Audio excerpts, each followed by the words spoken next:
What is an earnest money deposit? Stay tuned. I got you covered.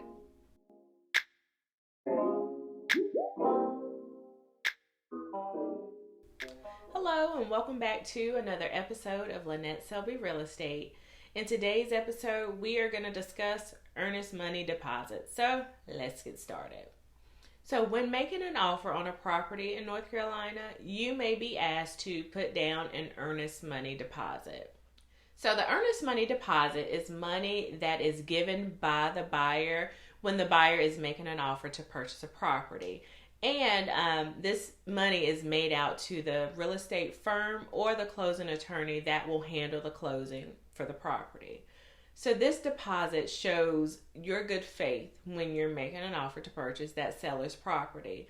And although there is no law in North Carolina that requires a buyer to put down an earnest money deposit, most sellers will require it.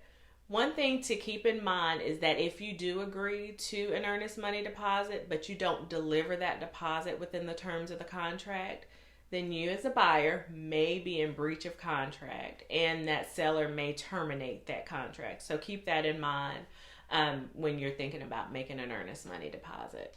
So there is no set amount that is required for the earnest money deposit, and this amount is negotiated between the buyer and seller. So the earnest money deposit is typically a percentage of the purchase price.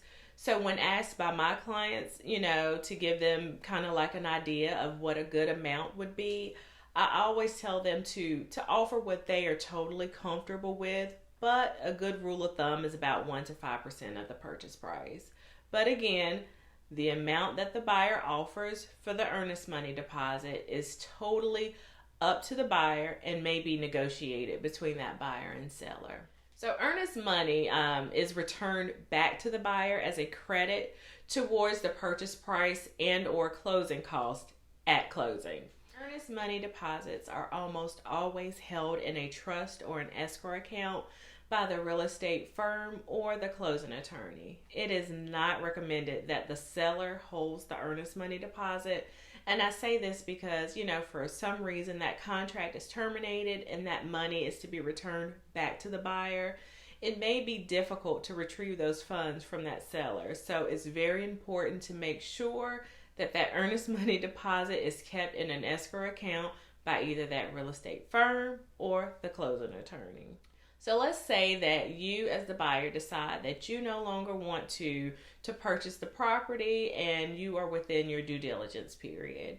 Then you as the buyer may be refunded your full earnest money deposit because you've decided to cancel while you were still in your due diligence period. However, if you decide that you no longer want to purchase the property after your due diligence period has ended, then unfortunately you would lose your earnest money deposit and that seller may be able to keep those funds. So it is very important that you do your due diligence during that allowed time frame and make sure that you if you decide that you do want to terminate that contract, that you do it before the end of your due diligence period.